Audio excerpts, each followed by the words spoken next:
Halo sejawat apoteker, sekarang kita membahas submateri pokok 3 tentang hal-hal yang penting didokumentasikan. Submateri pokok 3 tentang hal-hal yang penting didokumentasikan ini merupakan kelanjutan dari submateri pokok 2 yang telah kita pelajari sebelumnya. Yuk kita simak. Sejawat apoteker, kita akan membahas tentang hal-hal yang penting untuk didokumentasikan. Dokumen konseling harus menggambarkan seluruh aktivitas komunikasi antara apoteker sebagai konselor dengan pasien dan atau keluarganya. Terdapat beberapa hal yang penting untuk didokumentasikan pada saat konseling, yaitu informasi tentang pasien, asesmen apoteker, rekomendasi apoteker, materi edukasi, dan tindak lanjut. Informasi tentang pasien.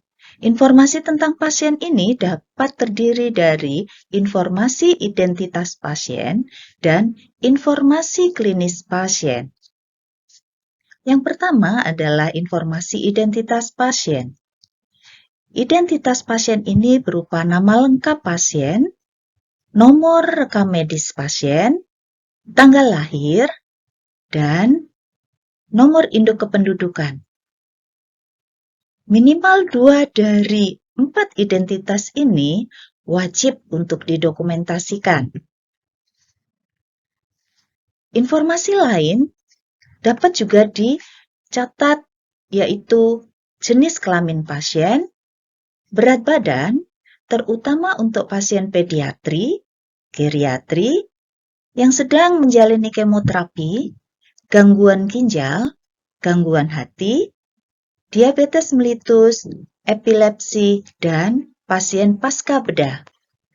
Kemudian tinggi badan, terutama untuk pasien pediatri dan atau pasien kemoterapi. Selanjutnya adalah alamat tempat tinggal pasien saat ini. Dan dilengkapi dengan nomor telepon yang dapat dihubungi sewaktu-waktu.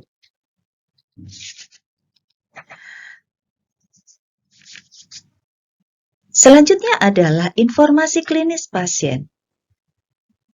Sebelum melakukan sesi konseling, apoteker memeriksa catatan data klinis pasien yang menyertai resep atau dari rekam medis.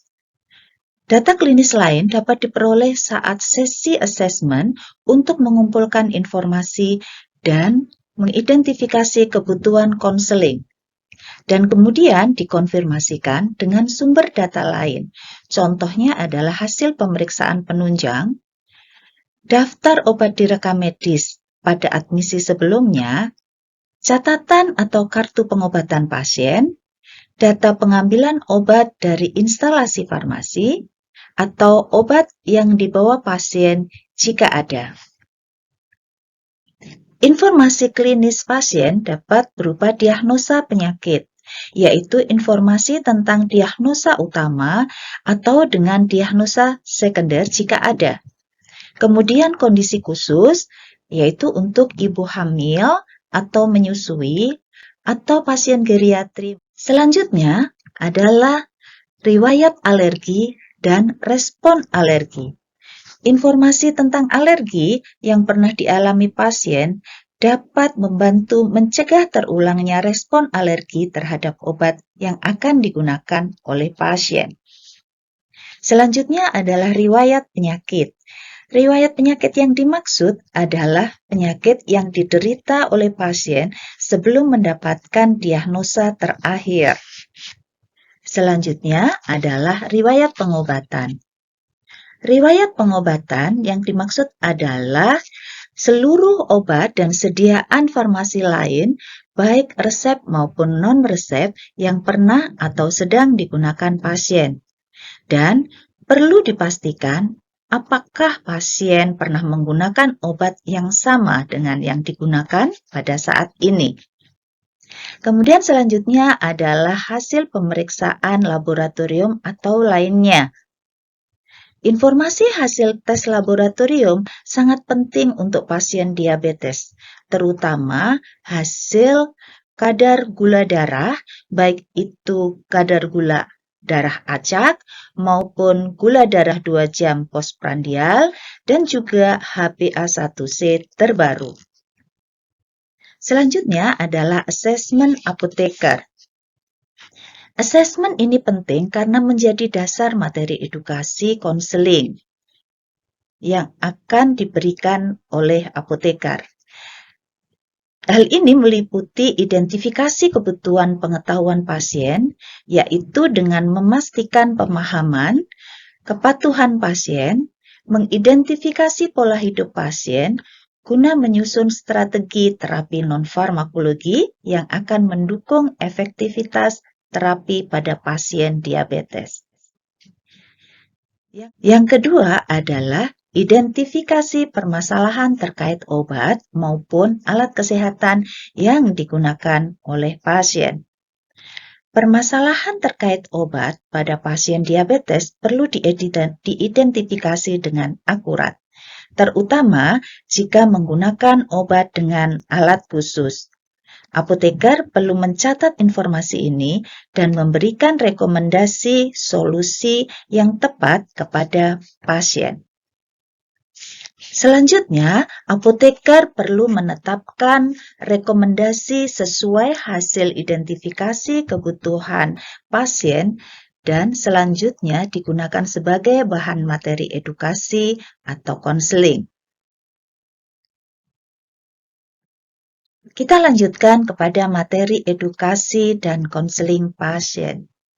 Materi edukasi ini akan digunakan untuk memastikan pemahaman dari pasien tentang penyakit, obat-obatannya, serta terapi non-obat seperti pola makan sehat, aktivitas fisik yang dapat mencakup program rehabilitasi khusus, serta perubahan gaya hidup bagi pasien diabetes. Untuk terkait obat-obatan, maka dapat diberikan informasi atau edukasi tentang nama dan indikasi obat, aturan pakai, baik dosis, frekuensi, lama penggunaan, dan cara penggunaan, serta bagaimana menyusun jadwal minum obat, dan memberitahu jika ada sesuatu yang terjadi, terutama jika pasien lupa minum obat. Yang ketiga, bila pasien menggunakan obat dengan alat khusus, terutama pasien-pasien baru yang mendapatkan obat insulin. Yang keempat adalah bagaimana menyimpan obat. Juga tentang kadaluarsa atau BUD-nya, juga terkait keamanan obat. Dan jangan lupa kita memberitahukan efek samping, juga dampak ketidakpatuhan terapi kepada pasien. Dan selanjutnya juga jika ada terapi non-farmakologi atau komplementer yang perlu diketahui oleh pasien. Informasi lain juga dapat diberikan, misalnya terkait dengan tujuan dari pengobatan. Misal, target gula darah dalam darah pasien harus tercapai berapa. Kemudian, hal lain yang harus diperhatikan selama penggunaan obat juga dapat diberitahukan. Yang terakhir adalah tindak lanjut konseling.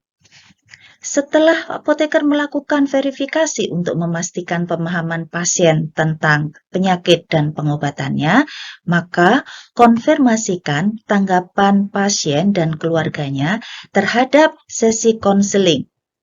Dan kemudian tetapkan jika diperlukan sesi konseling berikutnya.